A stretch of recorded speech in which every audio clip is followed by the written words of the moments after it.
hi, Zach's mom, or go say hi, hello to Zach's mom. Say thank you to Zach's mom. No, my name is Eve.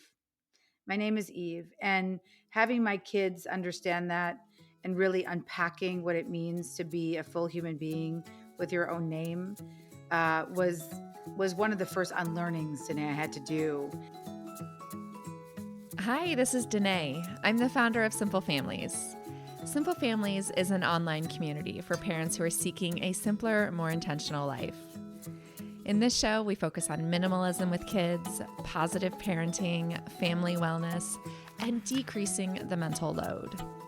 My perspectives are based in my firsthand experience raising kids, but also rooted in my PhD in child development. So you're going to hear conversations that are based in research, but more importantly, real life. Thanks for joining us. That voice you heard in the intro is Eve Rodsky. Eve is the New York Times bestselling author of the book Fair Play and the national bestseller of the book Find Your Unicorn Space. Eve is a Harvard-trained mediator, and she asks the question, what would happen if we treated our homes as our most important organizations?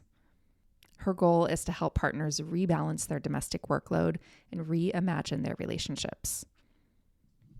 Now, I have to be honest that when I was recording this podcast with Eve, I felt a little uncomfortable. I wasn't entirely sure if I agreed with everything that she said. I wasn't sure how you were going to perceive some of the things that she says. In fact, I found myself channeling last week's episode with Julie Bogart on raising critical thinkers when thinking about this week's episode. I loved talking to Eve and considering some of the ideas that I hadn't thought about before. She left me with a lot of food for thought. And how do we grow as individuals if we go around seeking out everyone who agrees with us about everything? In our conversation today, there is a little bit of profanity, so if you have young kids around, make sure that you listen without them. Eve and I are talking mostly about identity in motherhood and how it can be so very difficult to find.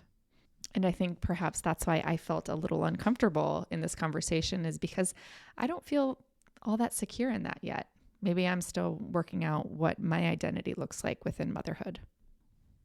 And maybe you are too. We are all a work in progress. Without further ado, here's my chat with Eve. I hope you enjoy it as much as I did. Hi, Eve. How are you? Hi, Danae. So good to be with you. I love your podcast.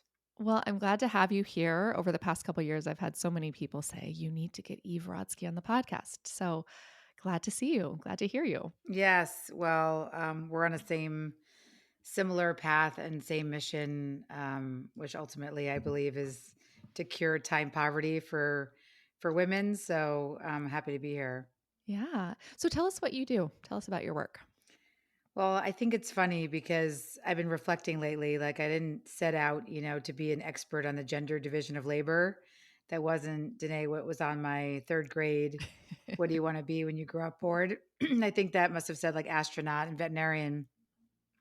But this work came to me, through my own, what I like to call my own blueberries breakdown, when about, let's see, 11 years ago now, when I had a toddler and a baby at home. And ultimately, my husband sent me a text that said, I'm surprised you didn't get blueberries. And instead of being able to unpack everything that statement meant to me at the time, I found myself sobbing on the side of the road, thinking my marriage was ending, feeling so isolated and alone in parenting, and realizing that literally every single household and domestic task for our family, now what I was the default, but I call, also the she fault, even regardless of your family structure, that pronoun still works. The she fault for literally every household and domestic task for my family. And since then, I've been unlearning why I was there, Danae, and I've now devoted my whole life to making sure nobody goes through what I did. I'm the ghost of Christmas future. Yeah. It's funny. I think about that. I've talked about it before on the podcast. The weight of the diaper change, right? This small task going to get the blueberries, right? It's just a little thing. It's not hard. It's easy, but about more than the blueberries. It's about more than the diaper change. It's all that comes with it.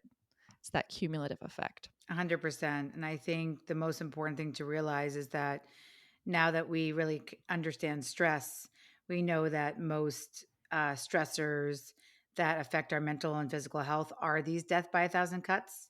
Hmm. And really, also the assumptions, right? It's the assumptions that come with the death by a thousand cuts because we get into a place of doing all the things like being the fulfiller of my husband's smoothie needs because we don't talk about these things. I mean, you do. I wish I had your podcast in 2011 when I started on my path to research what was happening to me.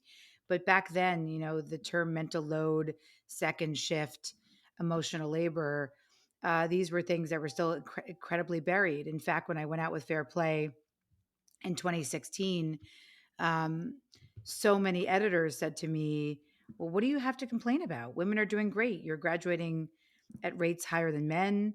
You're making huge strides in the workplace. Like basically, you know, you sound completely ungrateful."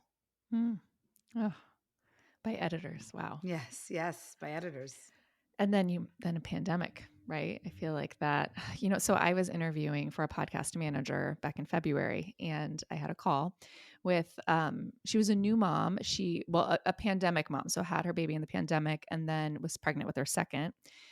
And she was kind of telling me what she was looking for in work. She had a job that she wasn't happy with, and she said the reason she wasn't happy with it was because her boss was going to make her put her toddler into daycare, and she wanted to be able to keep her toddler home, and she was expecting her second. And that felt very scary for me. This idea that is that the new normal, that we're going to work from home with our kids? And I don't know. I was just a little taken aback by that. Like, that was crisis mode. That was not like when we had to work from home full time with our kids. That was when we were in crisis. But have we, especially these new moms that had became moms during the pandemic, is that the new normal, that some of us are putting those expectations on ourselves? Well, we physically cannot take care of children and work at the same time. Exactly. That's not an expectation that as anyone has ever had. And in fact, um, sadly, this, I will say that, but let me just back up and say the idea of distraction free work, when you think of that as a concept, that's mainly come from white men, right? This idea of deep work, or I said on these productivity panels today, where men will say, well, you just need 2 uninterrupted days a week. Right. And so women were interrupted every 3 minutes and 42 seconds, according to one Time Journal study in the pandemic. So I will say that I think the idea of distraction free work is inherently sexist. We all need to embrace the distractions. However, I do not think that a norm of expecting women to do it all is sustainable. And I think there's a few ways to tackle this issue. I started with the home because we know empathy starts with leaders in the home. So, as you know, my work is all about making sure we invite men into their full power in the home, so women can step out into into the full power in the world. But of course, this is also an issue at a corporate level, and this is an issue at state and federal level. And really, um, while you cannot force a woman to put her child into daycare, I will say that it's a lot easier when companies pay for it. Yeah. Oh, absolutely. Right, because I don't think we want, oh, well, I don't know. Let me tell you, I was gonna say, I don't think that's what we actually want to be doing it all, but I think we kind of do want to do it all. And some of me says that maybe there's some social media influence in this. I think there's a lot of women on social media who are running online businesses, who are influencers, who are showing this life of, I'm making money on the internet and I'm also parenting full time. And that feels uh, well, I don't want to use the word unhealthy, but I don't think that model is really helpful for us as women who actually do need childcare, because I know a lot about kids and parenting, but I have never been able to achieve this magical dynamic of working from home with my kids and they just occupy themselves for long periods of time. Like that just that's a lie. Like I don't think that is a reality for anybody, but I do think there is a representation online of women who work from home with their kids and have been doing that for years. Do you see that? Absolutely, but that comes from being what I call CIYOO, which is a term I wrote down all the time in 10 years of speaking with all family structures, and that term is complicit in your own oppression. And we know now that this idea of women not being secondary earners is a lie. We cannot live as income inequality grows. We can't live in a society that doesn't accept women in the workplace because we need their income. However, society does not accept women in the workplace. So when you're in a conundrum like that, what ends up happening is people try to fit themselves into a box that has been created by patriarchy for them, which is look at me, I'm a perfect mom, I'm able to stay home, but I still have to acknowledge the reality that I need to bring in income for my family. So I think it all comes down to the fact that we skipped over, Danae, an important step in our cultural movement around women in the workforce. And that step was actually convincing the public that women should be in the workforce. 60% of people still think the best family structure is a parent at home. And so I do think we're facing this really, really important reckoning now where the stay at home mom is dead. Because, like you said, even in a stay at home mom capacity, and I've been in that capacity when, again, I couldn't do it all and I was forced out of the workforce. That trope doesn't exist because you're making money on the side. You're working, you're helping your partner create their business. There's no such thing as a quote unquote stay at home mom anymore. But society really still puts that on a pedestal, even though that was the only family structure available only for 15 years. Mm. And most Americans do not fit into that model anymore. But you know who does? The model is still in a very, very small set, 70% of our 1%. So 70% of the male leaders who lead us in business and in government do have that family structure. Mm. So So that's what keeps me up at night. you're saying that the stay-at-home moms are not that those who identify as a stay-at-home mom today are not truly stay-at-home moms. They usually have some kind of endeavor on the side that is in order to make some money or just have a bit of a career. Mom. Well, they either need the money or they've been forced out of the workplace because it's just too hard to take care of kids. But I did not see um, many situations where the family structure was just a one income earner, where that didn't happen with a lot of societal pressure. Mm. Yeah. I think about when I was doing my PhD when I became a mom, and I really wanted to be there for every single minute. And I loved being at home for the first 18 months. But I was also, I guess that's the tricky thing there, is that I was also writing a dissertation and I was Well, teaching that's what a I just couple said. You're not evenings a a week, stay at home right? mom. Exactly. So I That's was what I doing said. like other Yes. stuff that Yes. fulfilled me, but I still, like, around 18 months, I got the itch to get out and to do something more. But for me, I didn't know that was coming. And I think so I really functioned as the full-time do everything default parent. So that transition has been very rocky, right? From being the full-time parent, default parent, to being a working parent and dividing that labor with my husband. That transition. Have you heard that a lot from women, going from the stay-at-home mom to a working mom is a hard transition? Well, to me, the idea of fair play is you do it as early as you can because we have to trade assumptions for structured decision making. Just because you're a woman does not mean that you're responsible for doing. And I'll show you the metaphor, right? The hundred um, cards that the fair play system is based on is it's a metaphor, but it's also a real card game as well. Nobody can hold all 100 cards. And when we make stay at home, when we make stay-at-home mothers or single mothers do it, what ends up happening is there's severe mental and physical consequences over time. So while you may think it's okay with one child, or like you said, 18 months in, I'll tell you a story. For me, it was not only did I have the blueberries breakdown, right? This idea that, oh my God, wow, I woke up one day, and Danae, I have the privilege of being a Harvard trained mediator. I have difficult conversations for a living. And on top of it, I was raised by a single mother. And what I mean by single mother, I mean really single mother. My father wasn't in the picture. I raised my disabled brother by myself. My mother worked nights to try to get her PhD, like you did, and then she wanted to become a tenured professor. So uh, it was really, really hard growing up, and so I had this already a lens to understand what it meant to have an equal partner. I set up those systems, and then uh, my partner ended up doing what the statistics show us. Men do 5 to 15 hours a week less after kids come around, regardless of whether women work outside the home. And on top of that, we now know that if women out earn their partners, they end up holding more cards. They end up doing more housework. So what happened to me at the same time around the blueberries breakdown of feeling complete overwhelm and boredom, which by the way are the two word clouds, are the two most common words associated with domestic life for women in my now largest longitudinal study in 17 countries, that weird deadly combination of overwhelm and boredom.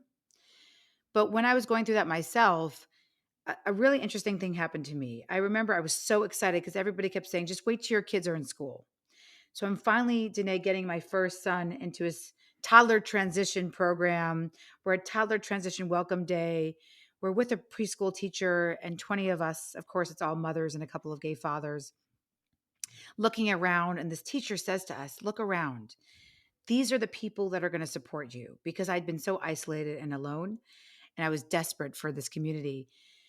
These are the people who are going to support you. They're going to help you with your carpool. They're going to be your best friends. They're going to know you better than anyone's ever known you.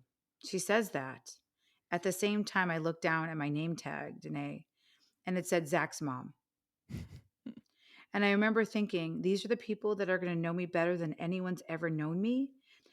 And so what happens to us is not only do we get the overwhelm and boredom from being unfortunately assumed to take on all of the unpaid domestic labor, which again, if you have children, is represented in 100 of these cards and everything that it takes to do these, and we can unpack the system more later, but you're also erased. You are erased into parent, partner, if you're lucky, and or professional. And it's really, really dangerous. And we do it to ourselves. I remember I put a mom charm on my neck. The labor and delivery nurse said to me, how are you doing, mom? I lost my name. Yeah. I put my kids' initials on my neck.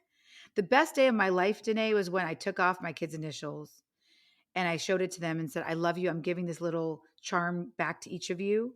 You wear your own initial whenever you want. I'm putting my own initial back on my neck. Hmm.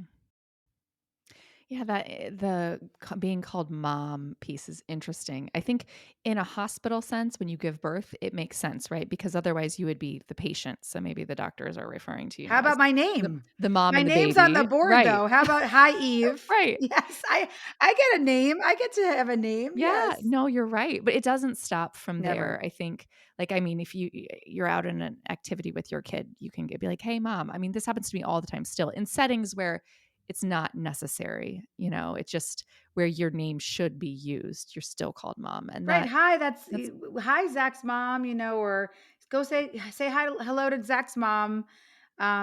Say thank you to Zach's mom. No, my name is Eve. yeah. My name is Eve. And having my kids understand that and really unpacking what it means to be a full human being with your own name was one of the first unlearnings that I had to do after I really decided to devote my life to this idea of the second shift, mental load, invisible work, and how dangerous it is. Because at the end of the day, the home presents so small, like you said. It presents as you're fighting over blueberries or a sponge in the sink or who's ordering Mother's Day, catering or whatever. But it's so much bigger than this. Really, the presenting problem is not the real problem. The real problem is that as a society, we view and value women's time as if it's infinite, like sand. And we all are taught from birth to guard men's time as if it's finite, like diamonds. And even if you're not in a hetero cisgender marriage, that guarding of men's time is why we don't see women in positions of leadership in companies. It's why we don't see women in Congress. It's why we don't have says over what we want to do with our own bodies. It's very, very insidious. And so for me, unpacking the root between being the fulfiller of my husband's smoothie needs and women in positions of power is what I do every single day. We're going to pause for a 3-minute break from today's sponsors. The first sponsor is Indeed. When you want to improve your work life, you surround yourself with the best people you can find. So how do you find them? You need Indeed.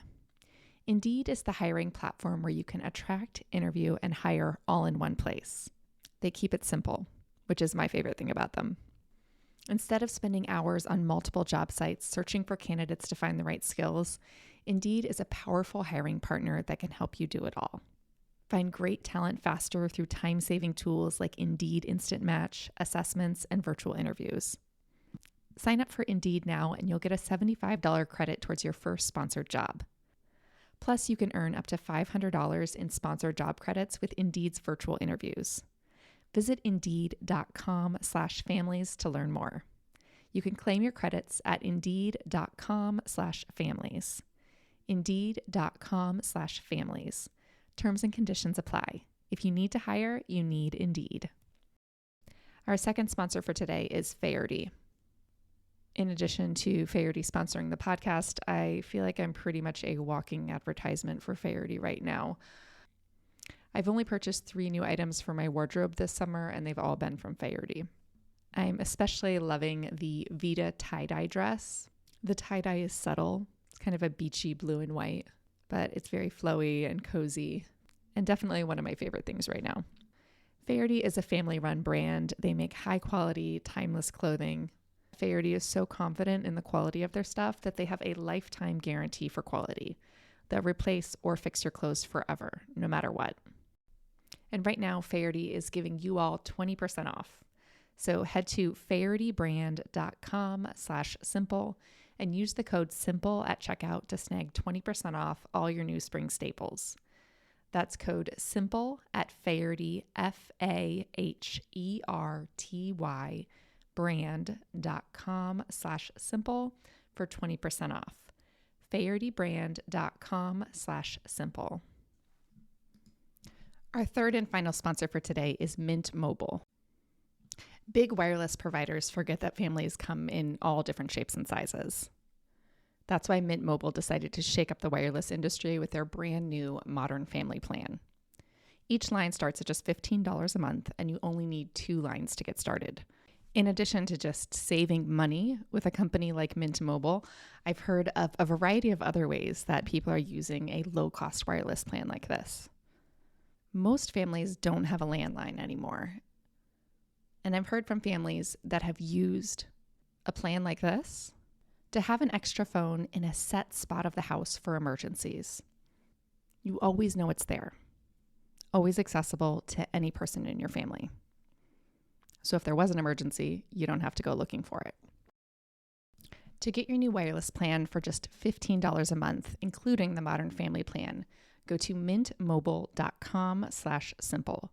That's mintmobile.com/simple. You can cut your wireless bill to just $15 a month with mintmobile.com/simple. Thanks so much for supporting our sponsors. Back to my chat with Eve. So I'm thinking about the mental load and fair play, and you talk a lot about the first piece being conceptualizing what the task at hand is and then executing the task.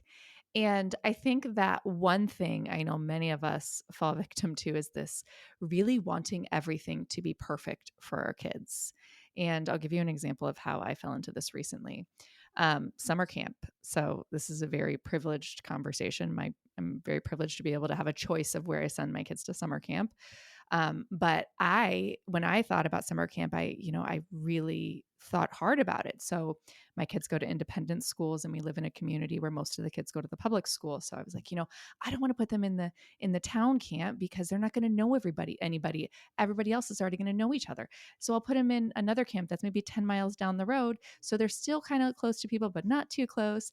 And but I want to make sure that it's long enough, but not too long. And like, right, I've just thought about this backwards and forwards, upside down. And that's how I chose a camp, right? Because I overanalyzed it way too much. If I would have delegated that to my husband, he would have just signed them up to whatever's the cheapest and closest and most convenient.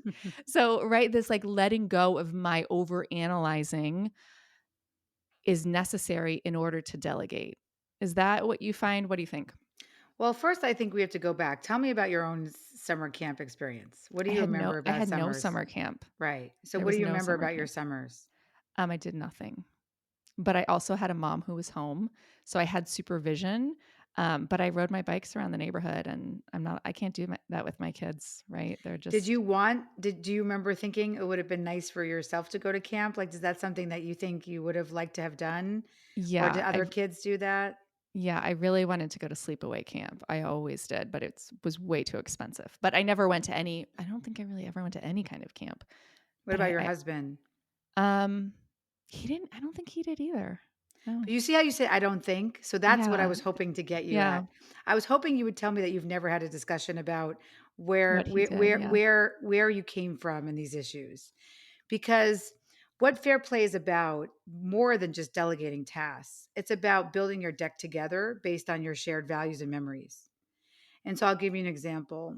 It's not summer camp, but it's how I really start to understand that the ownership mindset is the easy part of fair play.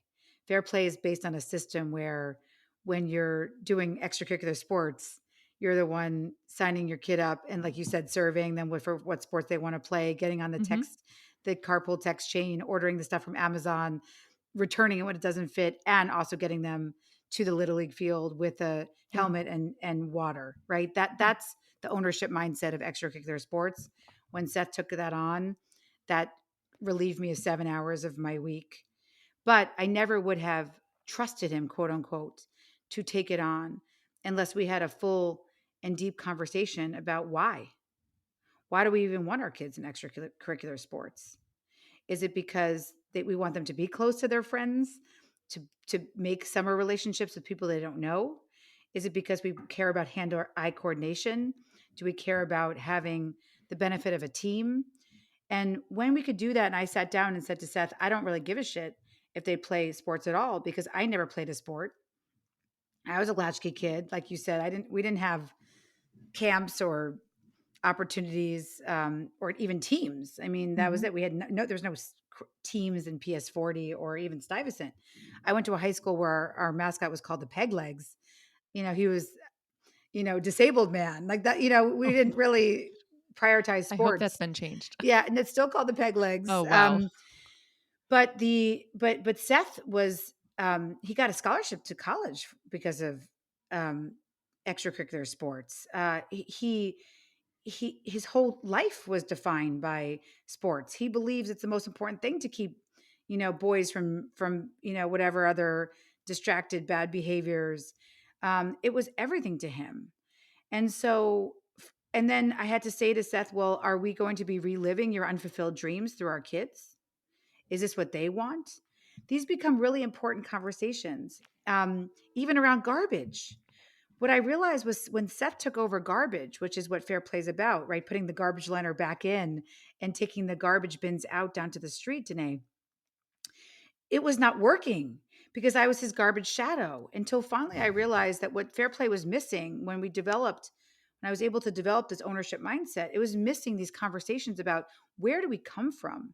And so finally, when I sat down with Seth with my why and said, look, I'm your garbage shadow, not because I want to take it back over, not because I think I'm better at garbage, but because I need to tell you that I need garbage to go out with more frequency.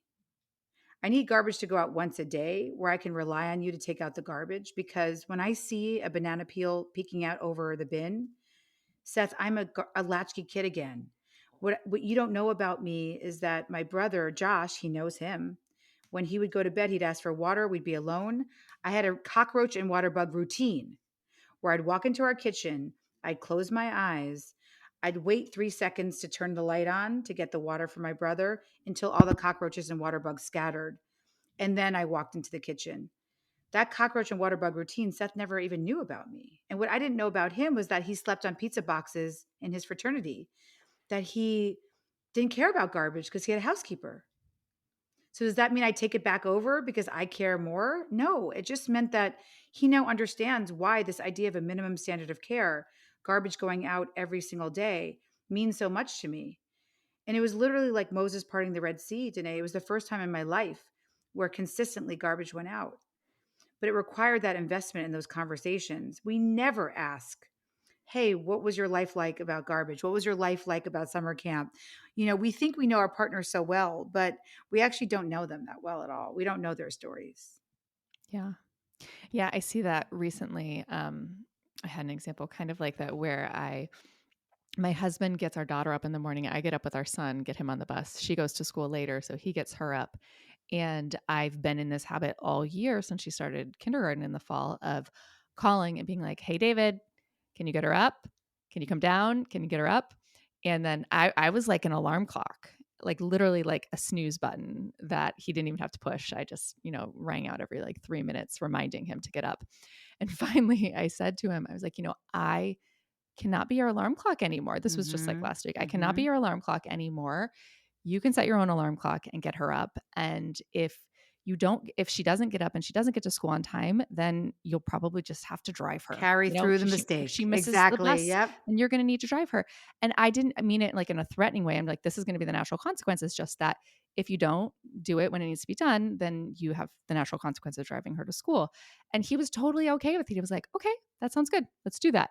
But it was that conversation that had to happen, right? That I actually had to say, I don't want to do this. Like, I feel like you're my teenager when I'm like calling you downstairs, like being your alarm clock. And I need you to set the alarm clock and do it on your own. And then that's all it took, really, was that just that very specific conversation of what my expectations were and what would happen, and really a joint expectation of what would happen if it wasn't met. So, And and imagine you did that for all 100 cards. And right. no, but I'm serious. And you knew what was happening before it Yeah. happened, right? It is so liberating. Danae, I'm telling you, what started to happen as Seth took over extracurricular sports without the reminders, with what you're doing is so courageous. We don't think it's courageous, but what happens is that people come to the table once, especially women, and everyone says, why do you write to women, Eve? Write to men. I said, I do write to men and I do talk to men. And I'm in conferences every week talking to men, but fair play is written to women because I'm here to tell you that there's four things that you say to yourself that makes you avoid these conversations. And Danae, what you did is so courageous because it sounds so small, but it's how we start to really insert our voices and agency into our own relationships, which leads to many, many important things over time. But the four things that were holding women back were sadly the conditioning again that our time is infinite, that right, we have the time to remember to be someone else's alarm clock, whereas regarding our especially if you're in a hetero cisgender relationship, your partner's time as if it's diamonds. And one is, my job is more flexible, my partner makes more money than me, that's why I do more domestic housework, that's why I'm the buyer of blueberries. That doesn't work because we actually now know that when women out earn their husbands, it doesn't change. And also, women will always say their job is more flexible. We see that if she's a lawyer and he's a doctor, she says her job is more flexible. She's the doctor, he's the lawyer. She says her job is more flexible. It does not work. Nobody, no matter how much money you make, time should not be money in this scenario. Number two, I'm a better multitasker. Somehow I'm wired differently for listening. I wake up, I know, I can notice. That is obviously not true. There's no gender difference in the way we multitask. In fact, one neuroscientist, when I asked him, said the most important thing probably I've heard in the past 10 years of my fair play journey, which is, imagine, Eve, we could convince you women, that you're better at wiping asses and doing dishes. How great for my tenure in my career, right? I don't even have to ask you to do it. You want to do it. So I cried in his office. That was my toxic time message. But that's not often not on purpose. I mean, most men are not having this conscious thought pattern, but it's preconditioned. Preconditioned. Yeah. Because again, your husband is not a bad person, but he actually thought it was okay to make you his alarm clock, right? Yeah. My husband left a drunk guy's jacket and beer bottle on our lawn for 16 hours because he thought that I was going to pick it up, right? He's not a bad guy. I love my husband, and but it's the he and what I ask him now, because we did a documentary about it, and the director asked him, why did you leave that beer bottle and wet jacket on your lawn? Eve talks about it in Fair Play for 16 hours. You texted her at 6 in the morning. Someone left a beer bottle and jacket on your lawn, and it was there when she got home from work at 11 o'clock that night. His answer was, I genuinely thought it was someone else's job to pick it up. Hmm. So where's that coming from? Well, it comes from, again, the fact that we say to women, breastfeeding is free. It comes from men watching women enter male professions and salaries automatically going down. We are telling women from the day they're born that their time doesn't matter, that their time. And then the worst one I'd say is, in the time it takes me to tell him, her, they what to do, I should do it myself. Yeah. That's the worst. That's the I most feel that toxic. and I hear that a lot. Mhm. Yeah. You're done. No more you're doing it because your job's more flexible, your partner makes more money than me. No more you're not a better multitasker. No more in the time it takes me to tell him, her, they what to do, I should do it myself. We have to retire these on an individual basis to make systemic change. Yeah. I mean, I do think that there are women out there who want to be home like I did, but want to do it for longer periods of time. Like they want to do it until their kids go to school, or maybe they want to do it until their kids graduate from college. And I feel, how does your message resonate with those women? Well, it doesn't work. I'm the CEO of the home, my partner is the CEO outside the home. It doesn't work because You mean there nobody's happy? nobody's happy. Okay. Nobody's happy. And like I said, I have the largest longitudinal study in 17 countries of thousands and thousands of people right now. That doesn't work. And it doesn't help because those very rigid gender roles, they break down. They break down because either um, men, again, we're talking the hetero cisgender here, they break down because men will say to me and whisper to me, my wife is so not interesting anymore. If I would ask men this very provocative question, are you proud of your wife? And he said, well, she's a great mother. And I would say, great. Okay, that's a role. Well, I couldn't do it without her. Okay, that's a personal assistant. What else? Well, she used to be this. She was number one. She was the number one track star in college. That was always a really huge red flag, right? Because what it often equated to was that women were losing their self worth. They were losing their identity in their roles. And what ultimately happens is, whether it's 5 years in, 10 years in, 15 years, 20 years in, it doesn't work. It doesn't work because when you lose your identity, when you lose your self worth and understanding that you inherently are valuable outside your roles, it leads to, again, this overwhelm and boredom, depression, um, and ultimately what I like to call a passion gap. So important and so prevalent that I wrote a whole second book about it. It doesn't have to be paid. But the real true boundary for mental and physical health today is not a walk around the block or even grabbing a drink with a friend. The only true boundary is being consistently interested in your own life. Yeah. Tell us about the unicorn space and what that is. Well, this is the message that resonates. I'd say if you're somebody who's not working for pay, again, why I'm so adamant about this idea that you preserve unicorn space is that you cannot be fulfilled by other people. It doesn't work. I wish it did, but I never saw it once in all of my research where somebody who said they were consistently filled throughout their entire life just by their relation to another. So, what a unicorn space is, it's this beautiful, mystical, magical space that doesn't exist, just like unicorns, but don't tell my daughter. It doesn't exist until we reclaim it. And what it is the active pursuits that make you you. And so it is if you don't understand what that means, or you may not have had it for a while, I would say for you, Danae, I'd say this podcast is a unicorn space because it's one of curiosity, connection, and completion. You connect, you're curious about a topic, you connect with your guests and your audience, and you actually complete something. You edit an episode, which is hard. And even if it's not perfect, you get it out there into the world. So that's what I'm talking about. I'm talking about activities that um, bring you a certain feeling, and that feeling that I keep people keep reporting over and over again when they have a unicorn space activity, which is how we know it's not self-care. It's not just a walk on the beach. It's I can't believe I just did that. Mhm. So what I want to gift you all out there, if you don't believe that you deserve this yet, or you're still in that moment where Danae and I were, where we're like, we can do it all, we want to do it all, and you haven't gotten to that passion gap yet, I don't want you to go too long in your life without a, I can't believe I just did that moment. Those are the moments that become our umbrella in the shitstorm that parenting has become lately. Yeah. Yeah, those I can't believe I just did that moments. I like it. I like that thought. That to me kind of really kind of captures the captures the unicorn space, this idea of the things that when you're done doing them, you're pretty excited that you accomplished them. And I definitely don't feel like that about the laundry or the dishes. No, but I'm sure your first podcast episode, you're like, I can't believe I just did that. Right. Right? Or how it's grown. It's so Yeah. beautiful to watch your I can't believe I just do that moments accumulate, because what happens is then everybody around you sees them and you become a better parent. If this has to be, if I have to convince you because it makes you a better parent, I'm here also to tell you that when you have these unicorn space moments, they make you a better parent because you have the internal pride in yourself that then your children pick up on. And then they now know that they can be more than their roles.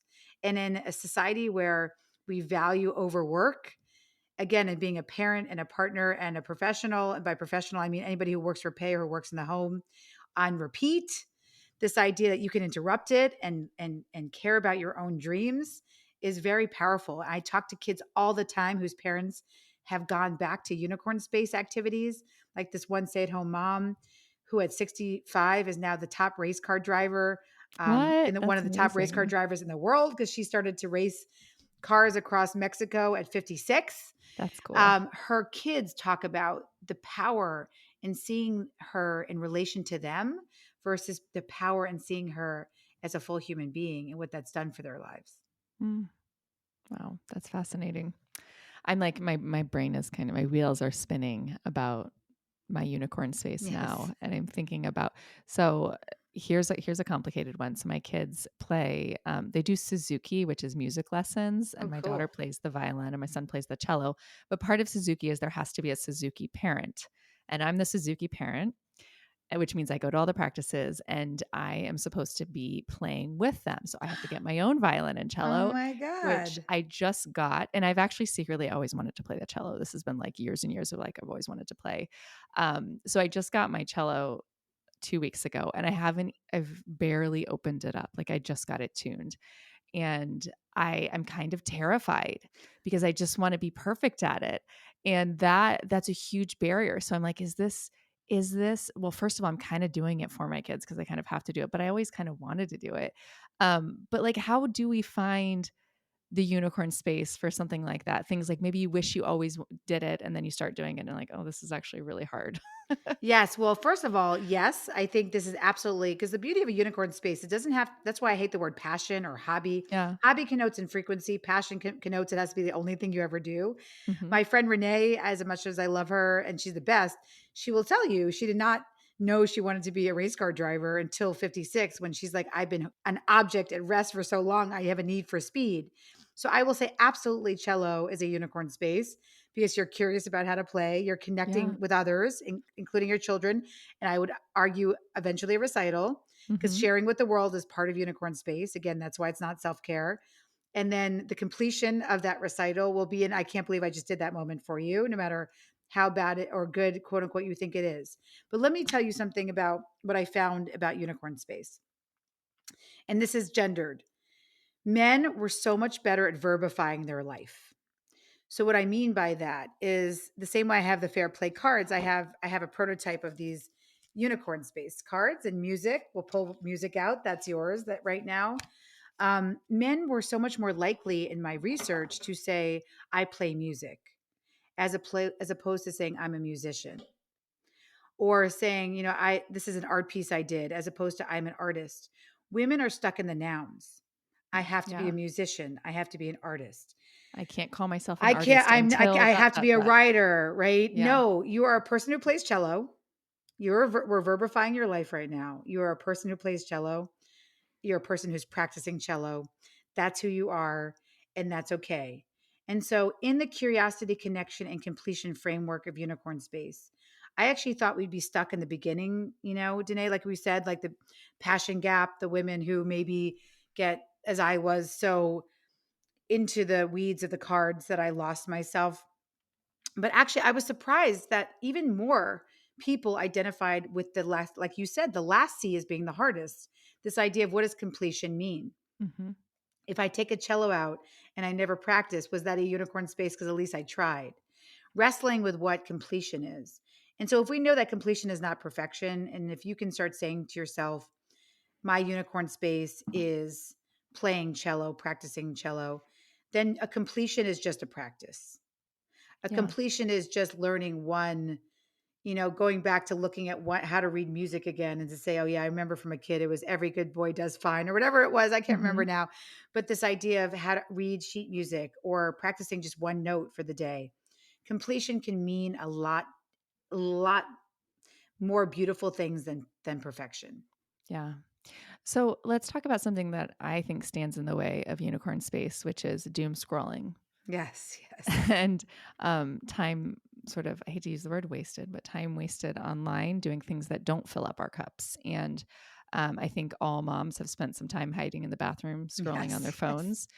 And we can sometimes mistake that for self-care or for a break, but that I don't know. Do you see much of that? I feel like it's everywhere. 100%, of Yeah. course. And actually, my favorite quote about that particularly is from my colleague, Professor Lori Santos, who I quote in Unicorn Space. She is the number one happiness expert in the world. She has the most popular class at Yale called Happiness, I believe, or the Science of Well-being.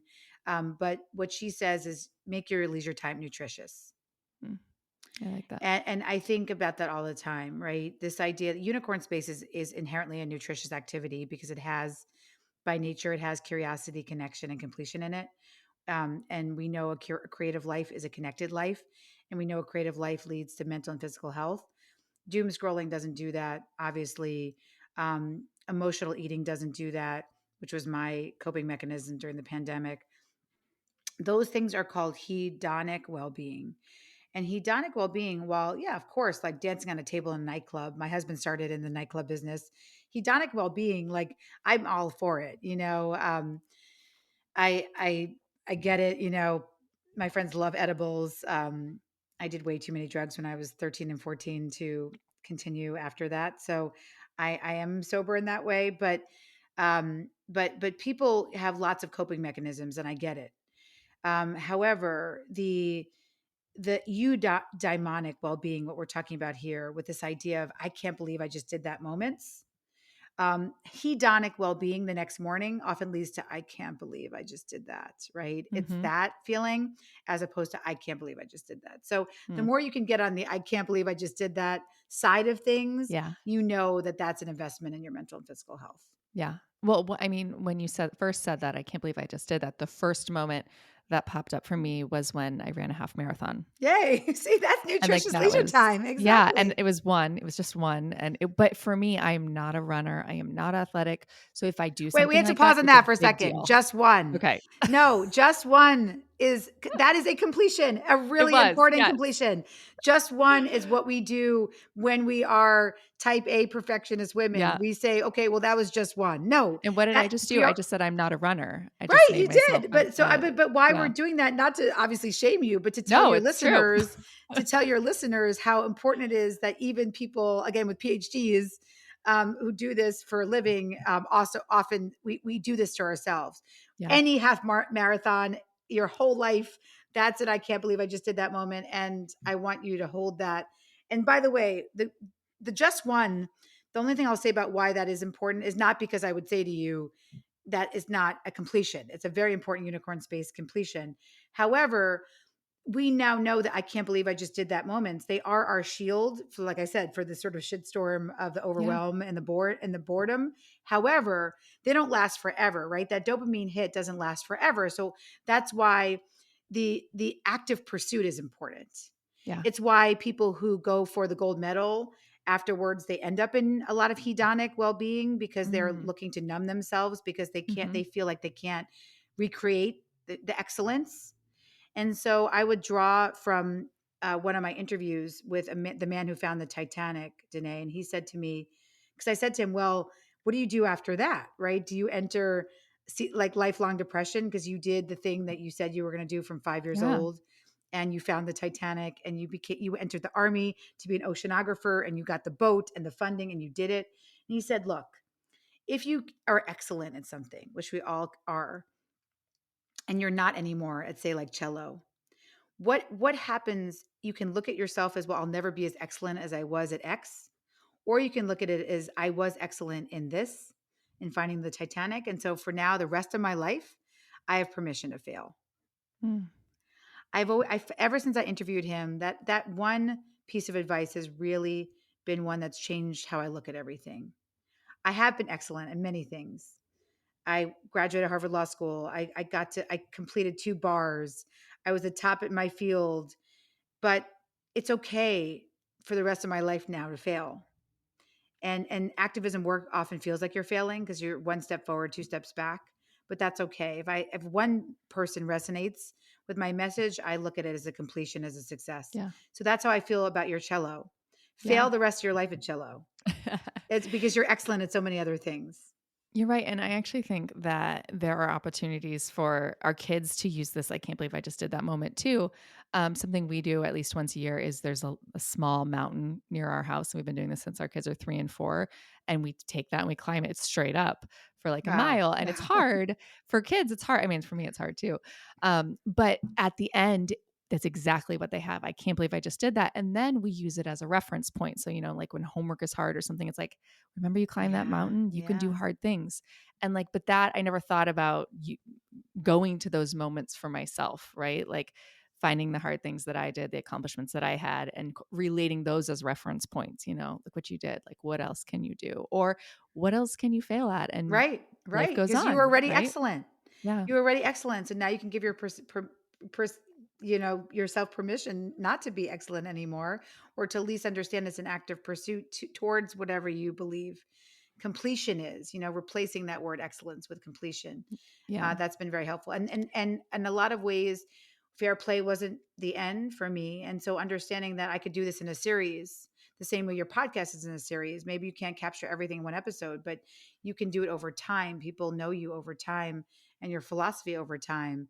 That's how I look at my work now, right? If I didn't get to say everything in fair play, or I can correct this in unicorn space, or I can tell a different or adjacent story on a podcast, it all leads up to this idea that you're an active pursuit of Yeah. what makes you you. You're allowed to change your mind, Yes, yes. right?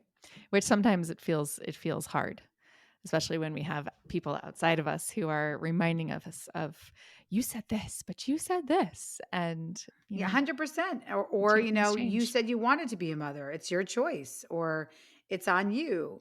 Over and over again, we hear messages from society that try to devalue our instincts and our intrinsic goals in favor of the extrinsic, the 2.5 kids, the bigger house, the more money, or whatever you're hearing. But you don't have to listen. You can hear it, but you don't have to listen. Yeah. Well, thank you so much for this, Eve. It's been great chatting with you. Where can we find you online? You can find the mean, angry version of myself, or not mean, but sort of raging, angry version, especially what's happening now with our reproductive rights, at Eve Rodsky.